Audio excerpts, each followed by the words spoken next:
Unit number 3 Harappa संस्कृती. परीक्षेच्या दृष्टिकोनातून अतिशय महत्त्वाचं असं हे युनिट आहे. MPSC असो, त्यामध्ये राज्यसेवा, PSI, STI कंबाईनची जी एक्झाम आहे, या व्यतिरिक्त बऱ्याचशा ज्या स्पर्धा परीक्षा आहे, या सर्वांमध्येच इंडस व्हॅली सिव्हिलायझेशन, सिंधू संस्कृतीवरती क्वेश्चन आलेले आपल्याला आढळतात. त्यामुळे हा युनिट अतिशय महत्त्वाचा आहे. तर सर्वात जास्त कशा पद्धतीचे क्वेश्चन आलेले आहेत या युनिटमधून ते थोडंसं बघूया. तर सर्वात जास्त क्वेश्चन आलेले आहेत लोकेशन्सवरती. नेमक्या या हडप्पा संस्कृतीच्या ज्या साईट्स आहेत, लोकेशन्स आहेत, त्या कुठे आहेत भारतामध्ये आणि एकूणच भारतीय उपखंडामध्ये. ठीक आहे. तर त्या उत्तरेकडून दक्षिणेकडे जोड्या लावा किंवा पश्चिमेकडून पूर्वेकडे अरेंज करा, किंवा ज्या साईट्स आहेत त्या मॉडर्न डे मध्ये कुठल्या स्टेटमध्ये येतात, या पद्धतीचे क्वेश्चन्स आलेले आहे. फॉर एक्झाम्पल, जर आपण या साईटला लोथल कन्सिडर केलं, तर लोथल आज महाराष्ट्रामध्ये कुठे आहे, भारतामध्ये कुठे आहे, तर त्याचं आपल्याला असं होतं की गुजरातमध्ये आहे ती साईट. दैमाबादचं जर उदाहरण घेतलं तर दैमाबाद ही गोदावरी नदीच्या काठी असून ती महाराष्ट्रामध्ये आहे. ओके. सो या पद्धतीचे क्वेश्चन्स देखील आयोगाने विचारलेले आहेत. त्यानंतर आपल्याला जसं हडप्पा आहे, तर हे कुठल्या नदीच्या काठी आहे, आपल्याला ही जी साईट आहे ही कुठल्या नदीच्या काठी असलेली आपल्याला आढळतं. सो फॉर एक्झाम्पल, हडप्पा आहे रावी नदीच्या काठी. सो या पद्धतीचे क्वेश्चन आलेले आहेत. यानंतर हडप्पा संस्कृतीच्या वैशिष्ट्यांवरती देखील क्वेश्चन आयोगाने विचारलेले आहेत. जसे की घरे आणि नगर रचना नेमकी कशा पद्धतीची होती, मुद्रा भांडी असेल, महास्नानगृह नेमकं कुठल्या लोकेशनवरती आपल्याला आढळतं, किंवा पोर्ट म्हणजे आपण म्हणतो ना की पोर्ट जे आहे त्यांचं डॉकयार्ड कुठे होतं, कुठल्या लोकेशनवरती होतं, या पद्धतीचे प्रश्न आलेले आहेत. लोकजीवन आहे, व्यापार आहे, नेमका हडप्पा संस्कृती च्या वेळेची जी लोक आहेत ती आपली उत्पादने कुठल्या विदेशामध्ये एक्सपोर्ट करत होती त्यांचा माल, किंवा कुठला जो कच्चा माल आहे तो विदेशामधनं आपल्याकडे ती इम्पोर्ट करत होती. या पद्धतीची क्वेश्चन सुद्धा आयोगाने विचारलेली आहेत. तर आपण यानुसारच आपण या पूर्ण युनिटचा अभ्यास करणार आहोत. तर सुरुवातीला आपण 1921 मध्ये सर्वात प्रथम पंजाबमधील रावी नदीच्या काठी हडप्पा एक जागा आहे. तर हडप्पामध्ये सर्वप्रथम उत्खनन करण्यात आलं. या उत्खननामध्ये आपल्याला हडप्पा संस्कृतीची अवशेष सापडलीत. म्हणजे या नियोजन पद्धतीने घरे आणि नगर रचना असलेली अशा या संस्कृतीची, अशा या सिव्हिलायझेशनची आपल्याला अवशेष सापडले. त्यामुळे आपण ज्या लोकेशनवर उत्खनन केलं हडप्पा, तर तिथे त्या संस्कृतीची सर्वप्रथम अवशेष सापडल्यामुळे आपण त्या संस्कृतीचंच नाव हडप्पा संस्कृती असं ठेवलं, किंवा आपण त्याला हडप्पा संस्कृती म्हणून ओळखतो. तर हडप्पा संस्कृतीलाच आपण सिंधू संस्कृती किंवा इंग्लिशमध्ये त्याला इंडस व्हॅली सिव्हिलायझेशन असे सुद्धा म्हणतात. यानंतर दुसरी साईट इंडस व्हॅली सिव्हिलायझेशनच्या हडप्पा संस्कृतीच्या सुमारे 650 किमी दक्षिणेला सिंधू नदीच्या खोऱ्यामध्ये मोहेंजोदाडो इथे आढळली. आपण इथे उत्खनन केलं मोहेंजोदाडोला, आणि इथे आपल्याला सिमिलर जसं आपल्याला हडप्पाला अवशेष सापडले होते त्याप्रमाणे मोहेंजोदाडो इथे देखील आपल्याला हडप्पा संस्कृतीचे अवशेष सापडले. यानंतर आपण संपूर्ण भारतामध्ये बऱ्याच ठिकाणी उत्खनन केलं. तिथे सुद्धा फॉर एक्झाम्पल धोलावीरा असेल, लोथल आहे, कालीबंगन आहे, दैमाबाद आहे, इथे सुद्धा आपल्याला या संस्कृतीचे अवशेष सापडले. आणि या सर्वच जागाचे जे सापडलेले अवशेष आहे, या सर्वांमध्ये कमालीचे साम्य असलेले आपल्याला दिसून आले. आता आपण काय करूया, मॅपमध्ये ही सर्व जी लोकेशन्स आहे ही सर्व मॅपमध्ये आपण पाहूया. अतिशय इम्पॉर्टंट मॅप आहे. याला आपण सातत्याने बघत राहिलं तर आपल्याला ह्या लोकेशन पूर्ण पाठ होऊन जातील. म्हणजे जोड्या लावा किंवा चढता उतरता क्रम देखील विचारला तरी देखील आपल्याला त्या प्रश्नांची उत्तरे सहज देता येतील.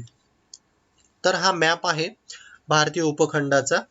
तर सर्वात उत्तरेकडील जी साईट आहे ती आहे मंडा.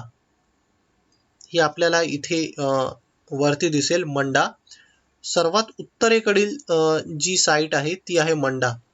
तर कुठल्या नदीवरती आहे ही लोकेशन, कुठली आहे, चेनाब नदीवरती आपल्याला असलेली ती मंडा ही लोकेशन दिसतं. हे झालं उत्तरेकडे. दक्षिणेकडे, सर्वात दक्षिणेकडे आहे दैमाबाद. जी महाराष्ट्रामध्ये आहे आणि नदी कुठली आहे? गोदावरी. ओके. सर्वात पश्चिमेकडे आहे सुतका जेंदोर. सध्या ही लोकेशन कुठे आहे? पाकिस्तानमध्ये. ओके. तर सुतका जेंदोर ही सर्वात पश्चिमेकडील लोकेशन आहे हडप्पा संस्कृतीची. सर्वात पूर्वेकडील आहे आलमगीरपूर. आलमगीरपूर कुठे आहे? तर गंगा नदीच्या काठी वसलेला आहे. तर हे सुद्धा आपल्याला सातत्याने मॅपकडे पाहून आपल्याला हे लक्षात ठेवायचं आहे. जशी फर्स्ट लोकेशन होती जिथे उत्खनन झालं होतं ते आहे रावी नदीच्या काठी. ओके. मोहनजोदडो हे कुठे आहे? सिंधू नदीच्या काठी. ठीक आहे. याप्रमाणेच मग हे सर्वच लोकेशन आहे, जसं आमरी आहे, चंदुडोडो आहे, बालाकोट आहे, सोतका कोहा आहे, देसलपूर, धोलावीरा, त्यानंतर रंगपूर, लोथल, हे नेमके आता हे गुजरातचा भाग आहे. आता हे मॉडर्न डे मध्ये काही राजस्थान आहे, काही पंजाबमध्ये, काही दिल्ली, हरियाणा, इथे सर्वीकडे आपल्याला ह्या लोकेशन्स असलेल्या आपल्याला दिसतील. ओके. जसं आता हे हुलास आहे, तर हुलास कुठे आहे? कुठली नदी आहे? यमुना नदीच्या काठी असलेला आपल्याला हुलास ही लोकेशन दिसतं. तर आपल्याला हे पूर्ण लक्षात ठेवायचं आहे. सातत्याने या मॅपकडे पाहत राहायचं आहे, जेणेकरून आपण आपल्या हे लक्षात राहील नदी वाईज, लोकेशन वाईज, उत्तर, दक्षिण, पूर्व, पश्चिम या पद्धतीने. ओके. सो आता आपण नेक्स्ट पार्ट कडे पाहूया.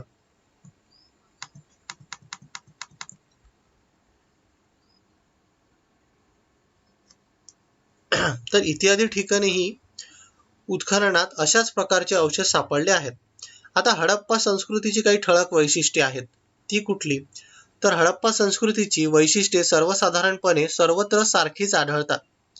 ती म्हणजेच नगर रचना असेल, रस्ते आहेत, घर बांधणी असेल, सांडपाण्याची व्यवस्था असेल, मुद्रा आहे, भांडी आहे, खेळणी, मृतदेह पुरण्याची पद्धत यात प्रामुख्याने समावेश होतो. ओके. तर आता याच्यामध्ये बघा, सांडपाण्याची म्हणजे आपण आता स्मार्ट सिटीज मध्ये योग्य पद्धतीने सांडपाण्याची व्यवस्था करण्याचा प्रयत्न करतोय, तर त्या काळात देखील हडप्पा संस्कृतीने याची काळजी घेतलेली होती, सांडपाण्याच्या व्यवस्थेची. म्हणजे ते आरोग्याविषयी किती जागरूक होते हे आपल्याला त्यावरून कळून येतं. तर आता एक एक करून आपण हे सर्वच त्यांची जी वैशिष्ट्ये आहेत ती पाहणार आहोत. घरे आणि नगर रचना. ओके. घरे आणि नगर रचना. हडप्पा संस्कृतीच्या लोकांची घरे आणि इतर बांधकामे प्रामुख्याने भाजक्या विटांची होती. यामुळेच या जी सिव्हिलायझेशन आहे, ही जी संस्कृती आहे, याला पुरातन म्हणजे प्राचीन भारताची किंवा प्राचीन जगाची सर्वात आधुनिक संस्कृती म्हणून याला मानल्या जाते. कारण यांनी ज्या विटा आहे घरांच्या कन्स्ट्रक्शन मध्ये, या भाजक्या स्वरूपाच्या यूज केलेल्या होत्या, बर्न ब्रिक्स. ओके.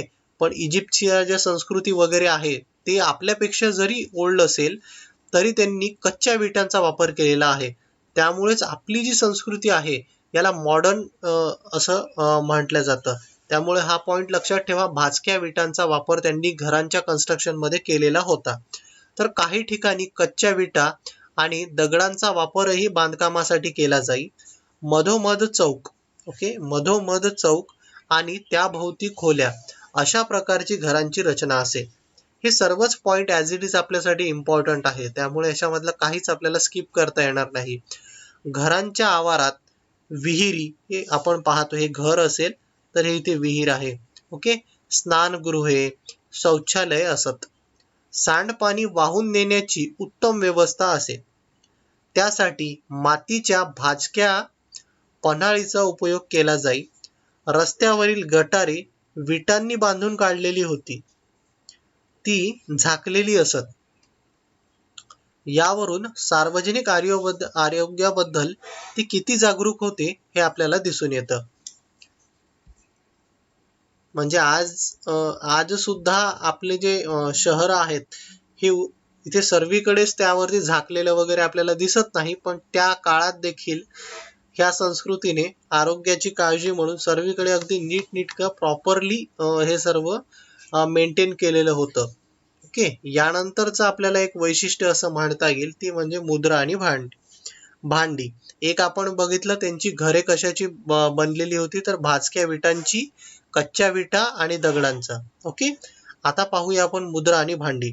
तर हडप्पा संस्कृतीच्या मुद्रा प्राधान्याने चौरस, ओके, प्राधान्याने चौरस आकाराच्या स्टिएटाईट नावाच्या दगडापासून बनल्या जात. ओके.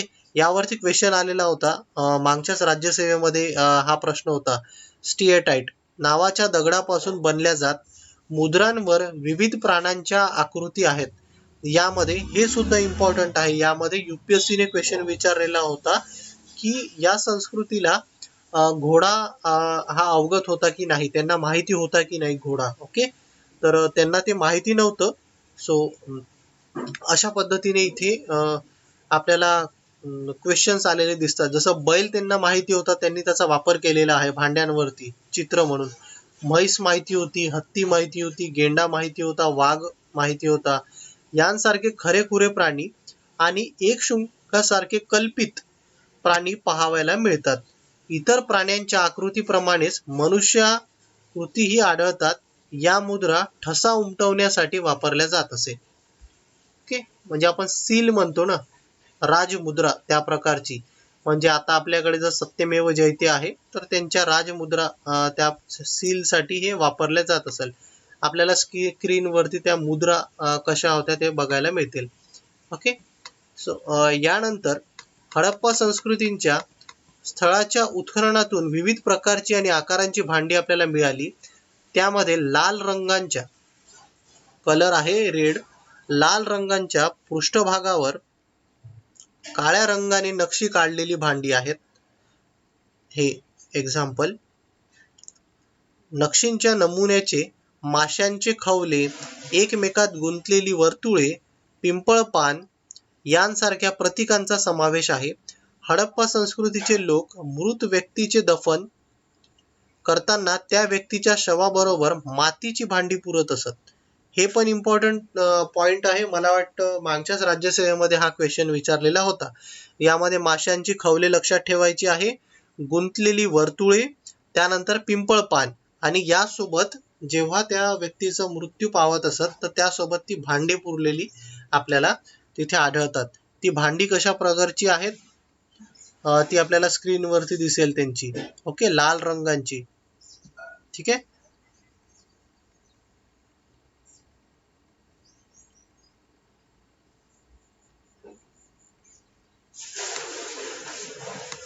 यानंतर स्नानगृह. सार्वजनिक स्वरूपाचं होतं हे स्नानगृह. तर मोहनजोदडो या लोकेशनवरती हा पण क्वेश्चन आलेला आहे मागच्या राज्यसेवेमध्ये. म्हणजे जे सब टॉपिक होते त्यामध्ये वेगवेगळे जे आहेत या पद्धतीने तो विचारलेला होता. मोहनजोदडो एक प्रशस्त स्नानगृह सापडले आहे. महास्नानगृहातील स्नानकुंड जवळपास 2.5 मीटर खोल होते. त्याची लांबी सुमारे 12 मीटर आणि रुंदी सुमारे 7 मीटर होती. कुंडातील पाणी झिरपून जाऊ नये म्हणून ते आतून पक्क्या विटांनी बांधलेले होते. त्यात उतरण्यासाठी व्यवस्था होती, तसेच यातील पाणी वेळोवेळी बदलण्याची सोय होती. ओके. सो जे काही आता मॉडर्न एजमध्ये आपण करतो, स्विमिंग पूल्स वगैरे, सो त्या पद्धतीचे तेव्हा सुद्धा त्यांनी ते काळजी घेतलेली होती.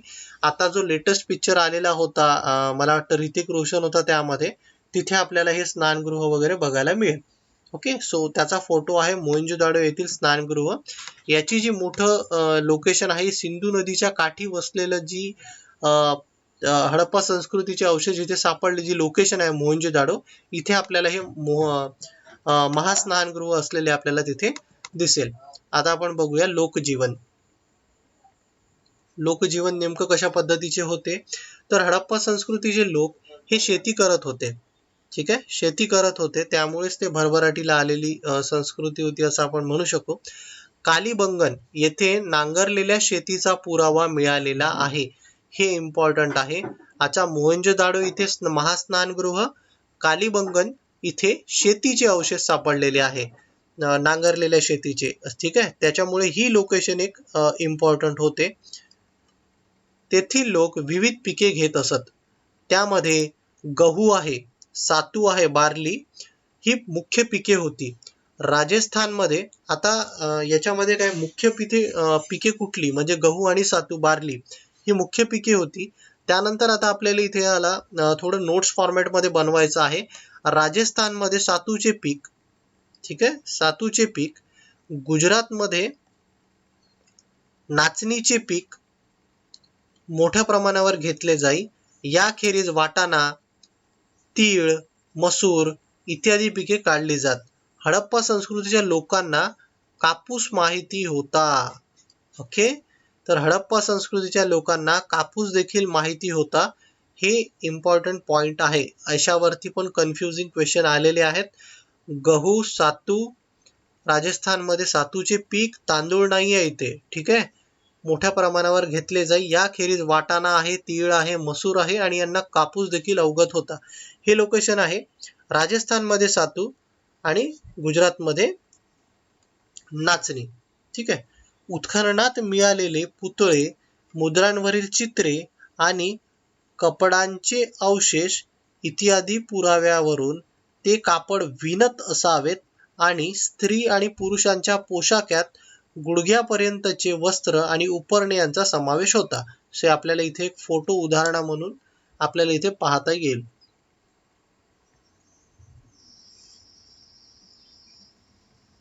विविध प्रकारचे दागिने उत्खननात सापडले आहेत. ते दागिने आता यावरून आपल्याला कळतं की त्यांना धातू मेटल्स वगैरे कुठले अवगत होते, जसं सोन्यांची त्याला माहिती होती. सो विविध प्रकारचे दागिने उत्खननात सापडले आहेत. यामध्ये सोन्याची दागिने, तांबे आहे, रत्ने तसेच शिंपले, कवड्या, बिया इत्यादीचे होते. अनेक पदरी माळा, अंगठ्या, बाजूबंद, कमरपट्टा हे अलंकार स्त्री पुरुष वापरत. स्त्रिया दंडापर्यंत बांगड्या घालत असत. ह्या आहे भांडी आणि मुद्रांबाबतचे आहे.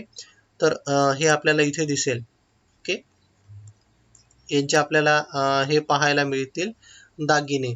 सो यावरती पण क्वेश्चन आलेले आहेत आणि हा मोस्टली काय आपल्याला एक पाठांतर करावं लागेल, कारण प्रत्येक लाईन आणि लाईन सर्वच इम्पॉर्टंट आहे. व्यापार. हडप्पा संस्कृतीचे लोक भारतात त्याचप्रमाणे भारताबाहेरील देशाशी व्यापार करत असत. म्हणजे ज्यावेळेस जसं आपण आता ऑइल वगैरे इम्पोर्ट करतो, सो त्याप्रमाणे त्यावेळेला देखील त्यांचे विदेशासोबत व्यापार चालत असे. तर सिंधूंच्या खोऱ्यात चांगल्या दर्जाचा कापूस होत होता.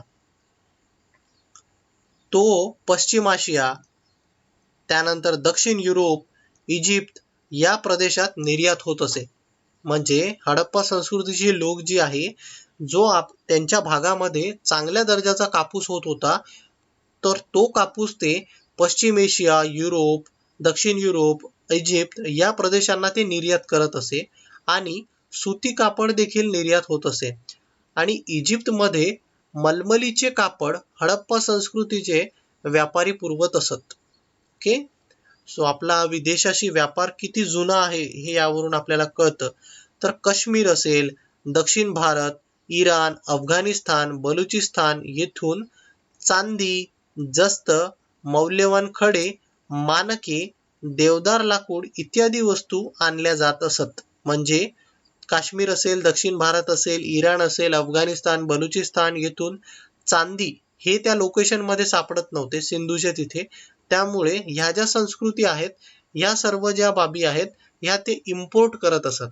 चांदी असेल, जस्त आहे, मौल्यवान खडे आहे, मनके आहे, देवदार आहे, लाकूड इत्यादी वस्तू. यावरती क्वेश्चन जेव्हा विचारला ना, तेव्हा हे उलट केलं होतं. आपण हे एक्सपोर्ट करतो म्हणजे विदेशामध्ये आपण निर्यात करतो, या पद्धतीचा प्रश्न त्यांनी विचारलेला होता. ओके,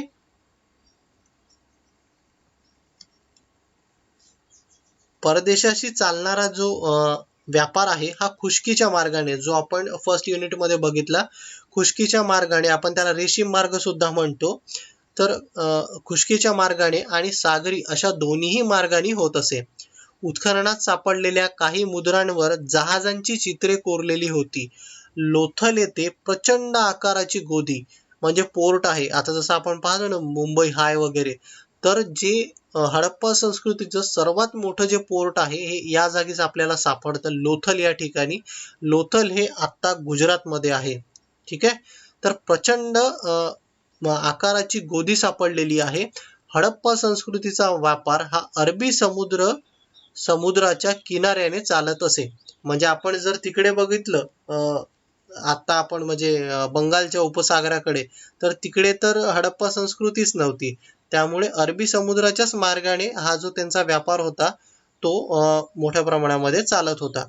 आता इथे आपण पाहूया की जे लोथलचं जे आहे डॉकयार्ड आपण म्हणू, पोर्ट म्हणू, सो ते या पद्धतीने रेखाटलेलं आहे. काल्पनिक आहे हे, अवशेषांच्या आधारे आपण त्याला डिझाईन केलेलं आहे. सो लोथल येथील गोदी अवशेषांच्या आधारे पुनर्रचना. बघा किती सुटसुटीत होतं. नगर रचना पहा कशी दिसतंय. जहाज असेल, पूर्ण नगरच्या चारी बाजूने पाणी असलेलं आपल्याला इथे दिसतं. तर ऱ्हासाची कारणे काय? आता ही इतकं डेव्हलप अशी नगर रचना होती, तर नेमकं ही कशी लोप पावली? तर याची काही रिझन्स इथे त्यांनी दिलेली आहेत. तर पुन्हा पुन्हा होणारे महापूर असेल, या नद्यांना येणारे आपण पाहतो गंगा, गोदावरी, सिंधू, सतलज, तर ह्या बारामाही नद्या आहेत. तर पुन्हा पुन्हा येणारे महापूर असेल, बाहेरून आलेल्या टोळ्यांची आक्रमणे, व्यापारातील घट, यांसारख्या गोष्टी हडप्पा संस्कृतीचा व्यास होण्यास कारणीभूत होत्या.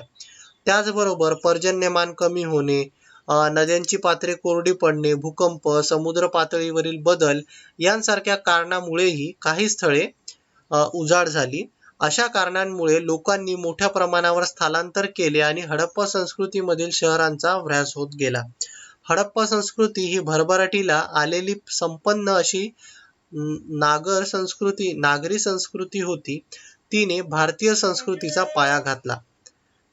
भारतीय संस्कृतीचा पाया या संस्कृतीने घातला असल्यामुळे हा टॉपिक अतिशय महत्वाचा आहे. Okay, so thank you. भेटूया नेक्स्ट युनिटमध्ये.